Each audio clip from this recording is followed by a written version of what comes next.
Chapter 4. John. Too many notifications are blinking on John's wrist screen.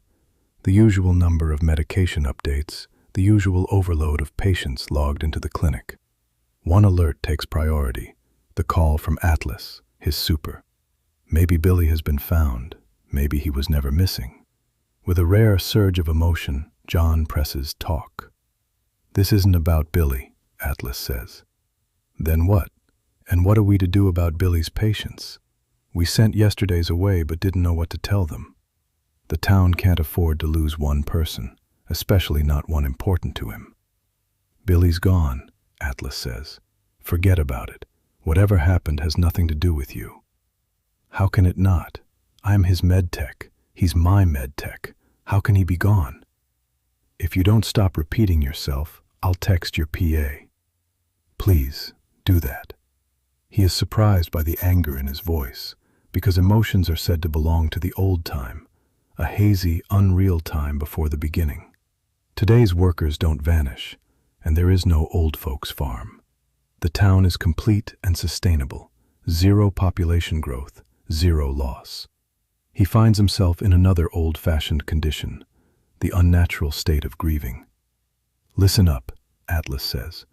"We have an aberration, a worker with no portacath. Your PA wants you to collect it, right now."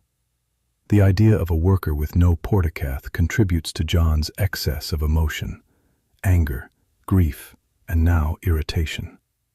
Was the port ripped out? There's no sign of one being planted. The catchers say it's a dummy, an outlaw. If you don't get there, it's going to the mines. What am I to do with an outlaw? I have patients waiting, and somebody needs to do something about Billy's patients. Yesterday they turned the clinic into a madhouse. I don't see how an aberration involves me.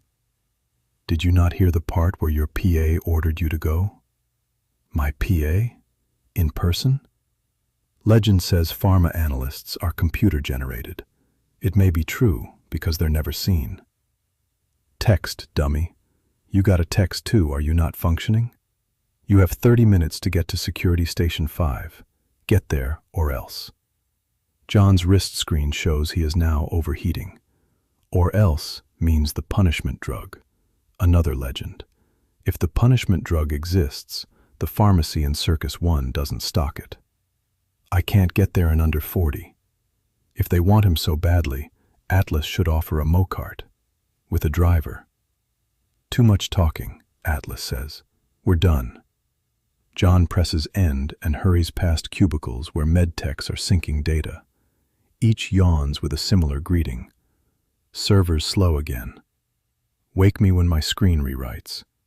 They seem unfazed. Are they always like that? And what's wrong with him?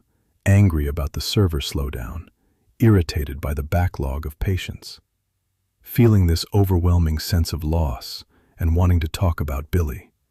For Billy, 470 transformations may have been one too many. His medtech and patient had odd notions, like wondering why workers had to live on and on. Too much remembering. His own transformation is failing, and if not Billy, who will be his medtech? The delayed text order marches across his wrist screen. You're needed, Security Station 5. He works 14-hour days, 6 days a week, and seldom leaves Circus 1. He's never been required to travel farther than Circuses 2 and 10, the nearest communities. Each circus is a ring of residence towers, with an entertainment arena in the center, and an outside ring of fabrication towers. Security Station 5 is in Circus 5, a long run for a worker going on 316. He huffs and puffs up 4 flights of stairs to the skywalk.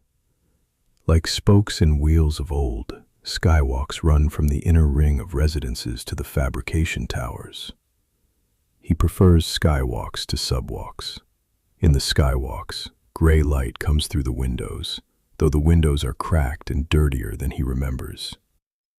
When the walk ends at a fabrication tower, he runs down 4 flights to the narrow pavement that snakes from circus to circus. As he trots on, another dry storm rages overhead. Black clouds, wind, thunder, lightning, never rain. 50 minutes later, his wrist screen says he's arrived at Circus 5. It's a community of residents in fabrication towers like the others, with one difference. It has a railroad transfer station. Trains come here from farms and mines with raw materials for everything the town needs. They also bring newly captured outlaws. At the security station, a worker in green scans his wrist screen and takes him to a holding cell.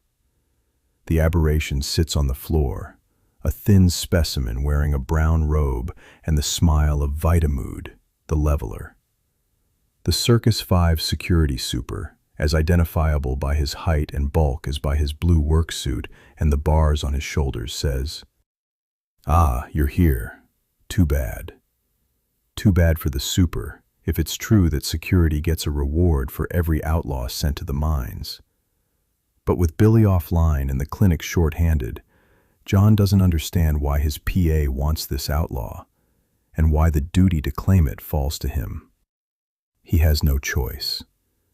The orders of PAs take precedence, whether computer-generated or not. They manage everyone's health, communicating dosages and treatments to medtechs and surgeons, always by text. They're never seen, hence the legend about being CG. The same legend circulates about the landlord who rules the town and makes only screen appearances.